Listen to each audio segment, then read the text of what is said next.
Capítulo 3. La mejor noticia que usted no quería oír. En un retiro me encontré hace poco con Catherine, una señora que parecía atrapada en una red invisible. Era una profesional brillante y elocuente y tenía algo más de 60 años de edad. Cuando el grupo en el que estaba cenando compartió sus experiencias espirituales, Catherine admitió que nunca había sido capaz de abrirse paso hacia una vida cristiana provechosa. Sencillamente no me parece que mi fe sirva para nada, si no es para sentirme culpable. Siento siempre que Dios no está contento conmigo, dijo. ¿Y por qué no?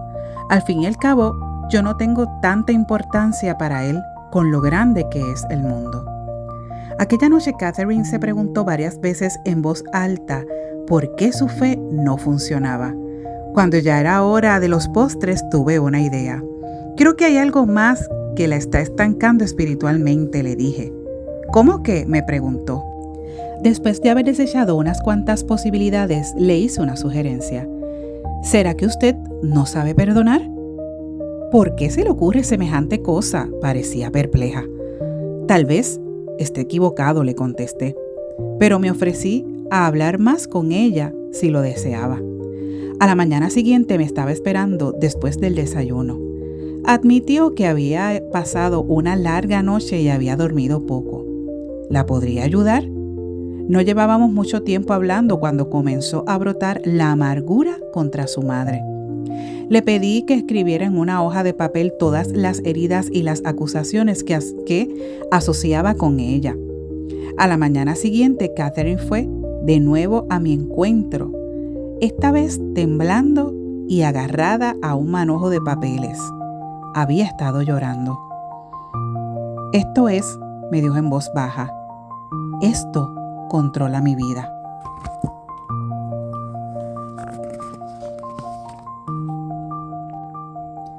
Me dio 5 hojas de papel, cada una de ellas escrita por ambos lados con una letra muy pequeña. Línea tras línea estaba llena de amargas acusaciones contra su madre. El resultado final era la crónica de toda una vida de pérdida personal. Hablamos, lloró, pero después de una hora pudo arrepentirse de tener un espíritu incapaz de perdonar y liberar a su madre. Vi suavizarse su rostro como si el reloj hubiera dado marcha atrás 20 años.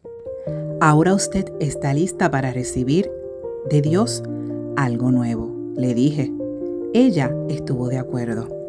6 meses más tarde recibí una nota suya. Me decía que se había reconciliado con su madre, pero que aquello solo era el principio. De nuevo estoy en una buena relación con Dios, escribía. Siento como si mi alma estuviera respirando de nuevo. Hasta mis amigos, que no son cristianos, lo han notado. Y también lo he comenzado a disfrutar cuando lo sirvo a Él. Como Catherine, son muchos los cristianos sinceros que viven atrapados en una red invisible. Sienten dolor, se sienten fracasados. Su vida presenta poco o nada que tenga importancia eterna y no saben por qué. ¿Es usted uno de ellos? Si lo es, usted es el creyente en el que estaba pensando Jesús primero aquella noche de la viña. En este capítulo vamos a ver los pámpanos estériles y los canastos vacíos. Preguntaremos cómo reacciona Dios ante un pámpano como Catherine y un pámpano que no produce nada durante un largo periodo de tiempo y cómo lo trata.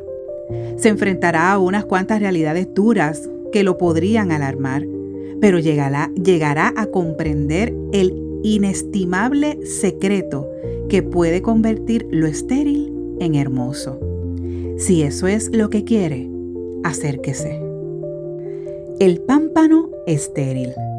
Jesús dijo: todo pámpano que en mí no lleva fruto, lo quitará. Juan 15:2. Qué pensamiento tan perturbador.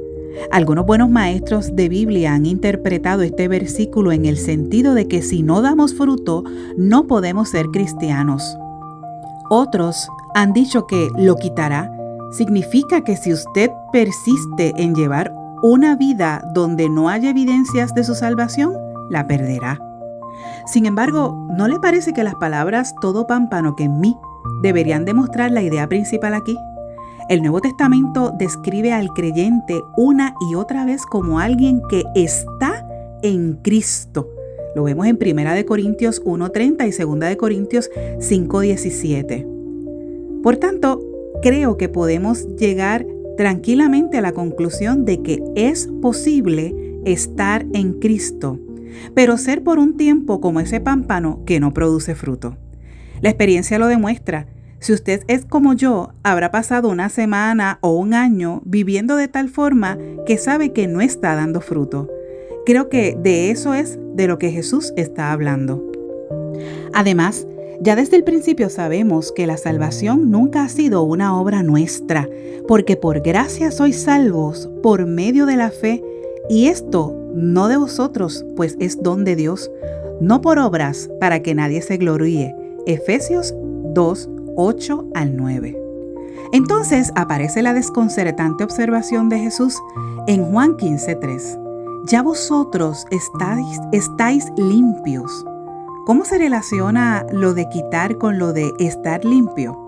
¿Qué tiene que ver estar limpio con lo de no llevar fruto? La respuesta tiene dos partes. En primer lugar, una traducción más clara del verbo griego airo, presentado en Juan 15:2 como quitar, sería tomar o levantar. Encontramos traducciones precisas de airo, por ejemplo, cuando los discípulos tomaron 12 canastos de comida después de la alimentación de los 5,000. O cuando obligaron a Simón a llevar la cruz de Cristo, Mateo 27:32, y cuando Juan el Bautista dijo que Jesús era el Cordero de Dios que quita o se lleva el pecado del mundo, Juan 1:29. De hecho, tanto en la Biblia como en la literatura griega, airo nunca significa cortar. Por tanto, cuando algunas Biblias traducen la palabra como quitar o cortar en Juan 15, se trata de una lamentable interpretación más que de una traducción clara. Levantar sugiere una imagen del labrador inclinándose para levantar el pámpano. Pero, ¿por qué? La segunda parte de la respuesta me llegó hace años en una conferencia de pastores junto a la costa del Pacífico. Un hombre bronceado por el sol se me acercó y me preguntó, ¿comprende usted Juan 15? No del todo, le respondí. ¿Por qué? Yo soy propietario de un gran viñedo en el norte de California, me dijo, y creo que lo he resuelto. Enseguida yo me ofrecí a pagarle un café.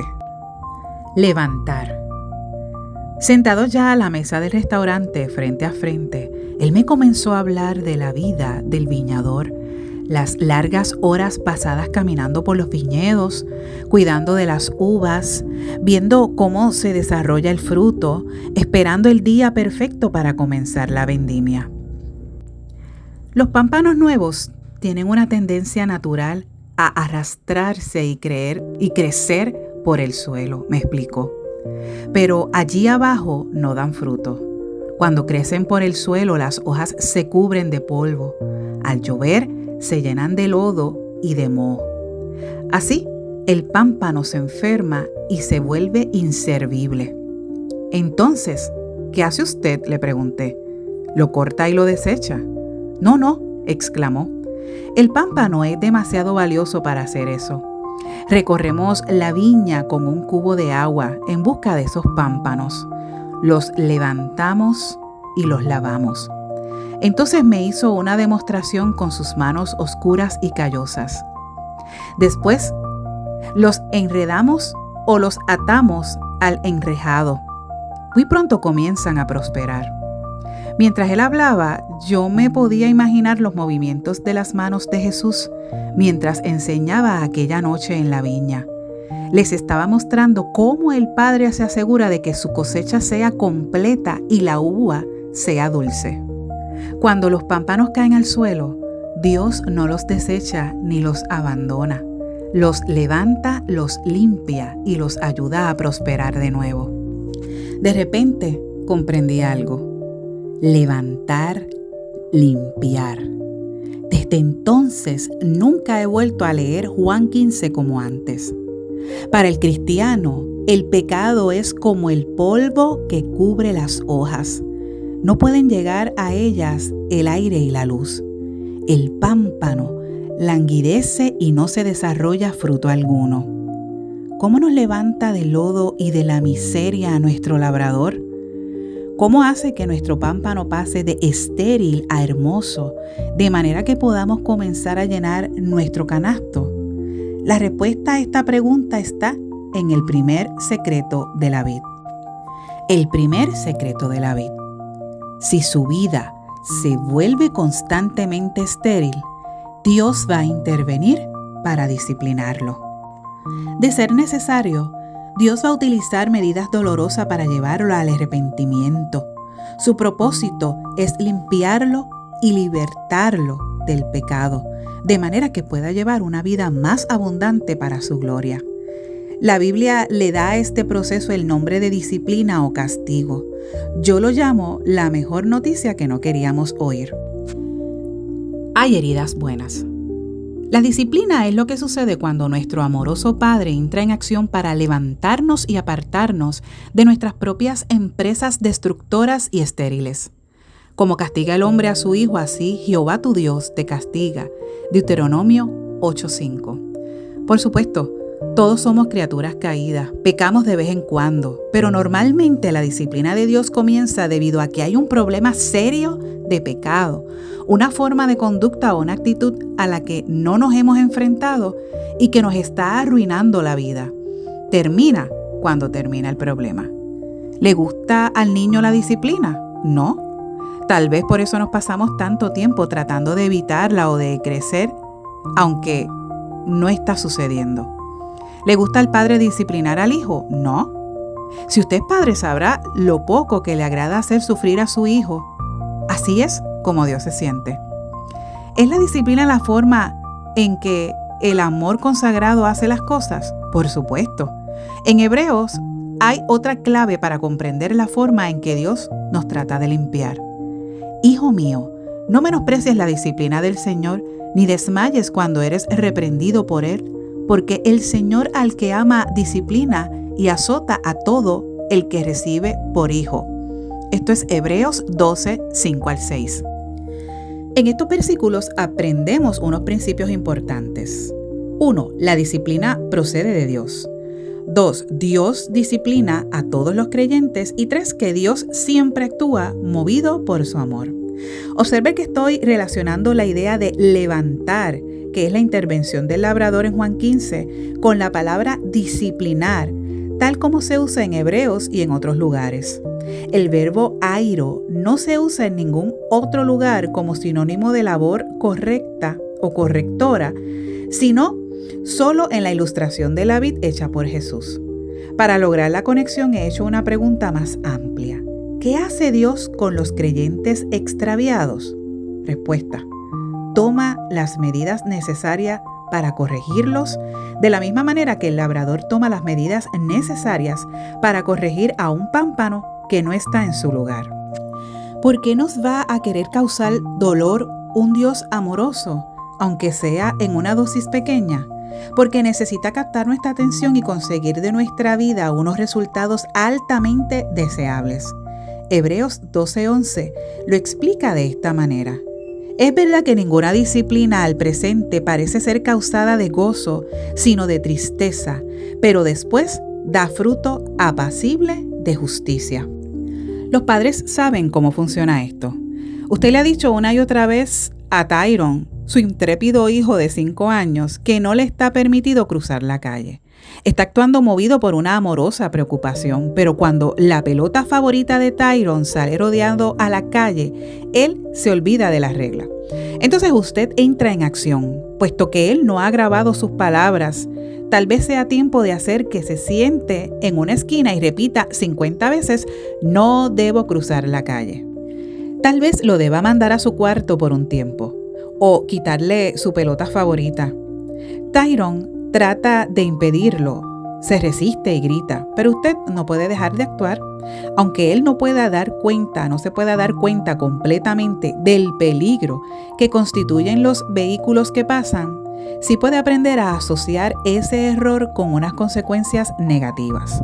Admitamos que muchas personas interpretan mal la disciplina de Dios a causa de unas experiencias personales dañinas en su propia niñez. Tal vez usted sea una de ellas. Lo exhorto a permitir que la verdad acerca de su Padre Celestial cambie su forma de pensar. Este Padre nunca lo va a disciplinar movido por la ira o por deseos egoístas. Nunca va a perder el dominio de sí. Y aquellos ciertamente por pocos días nos disciplinaban como a ellos les parecía, dice el autor de Hebreos 12:10, pero este para lo que nos es provechoso.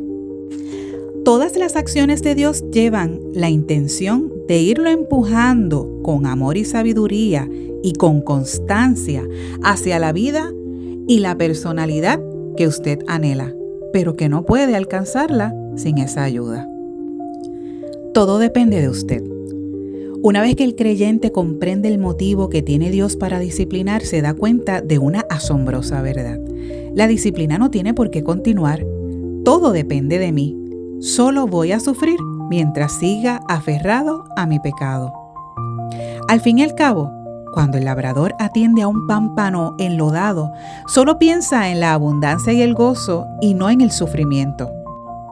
Tan pronto como ese pámpano queda limpio y listo para prosperar, termina la necesidad de intervenir. Por eso, mi meta consiste en ayudarlo a identificar la forma en que Dios está tratándolo a usted para que pueda evitar una disciplina extensa e innecesaria. Dios no espera no espera de usted que busque ni que disfrute su corrección. Si lo está disciplinando, Él tiene más deseos que usted mismo de que salga de esa disciplina. Y recuerde que su disciplina siempre es solo uno de los aspectos de su relación con usted. Cuando su madre lo reprendía, no dejaba de cuidarlo, de hablarle o de querer que usted le devolviera amor a cambio del suyo. A Satanás le encantaría convencerlo de que, puesto que su padre lo está tratando con firmeza, usted es un pecador sin valor que no le cae bien a nadie. Lo cierto es lo opuesto. Únicamente debería dudar de su favor si nunca hubiera sido disciplinado. La Biblia dice, pero si se os deja sin disciplina, de la cual todos han sido participantes, entonces sois bastardos y no hijos. Hebreos 12:8. Duras realidades. ¿Está enfermo su pámpano? La primera vez que muchos cristianos se reconocen a sí mismos en la enseñanza de Jesús acerca de la disciplina, reaccionan con asombro y tristeza. Asombro porque durante tanto tiempo no habían sabido relacionar las circunstancias que lo atribulan con la decidida intervención de Dios a causa del pecado. Tristeza a causa de todo dolor y la confusión que han sufrido algunas veces durante años. Catherine, la brillante señora que conoció anteriormente, estaba atrapada en un mundo gris de desilusión y dolor. Sin embargo, confundía los síntomas con el problema que los causaba, que en su caso era el no querer perdonar, la amargura, la ira, el odio y el deseo de venganza. A causa de su pecado, Dios la estaba disciplinando. Quería que su corazón y su alma estuvieran sanos y que su vida diera fruto. Además, sabía que en lo más profundo de su ser, su canasto vacío formaba parte de su sufrimiento. ¿Recuerda que le dije que las duras realidades sobre la disciplina de Dios lo podrían alarmar? En el próximo capítulo verá cómo los cristianos pueden sufrir de fatiga, enfermedades e incluso morir a causa de una disciplina a la que no le han presentado atención durante largo tiempo. Usted preguntará, ¿acaso la disciplina de Dios se ha vuelto alguna vez tan severa? La respuesta lo sorprenderá. También lo motivará fuertemente a no pasar ni un minuto más de lo necesario en el suelo y en medio del polvo. Le he dado a conocer en parte el primer secreto. Dios siempre disciplina a los que no llevan fruto. Ahora bien, la comprensión sobre cómo lo hace y cómo debemos reaccionar nosotros para que pueda terminar su corrección es parte del secreto que lo puede llevar al siguiente nivel de fecundidad. Entonces es cuando usted cambiará su canasto vacío por unos racimos de suculentas uvas.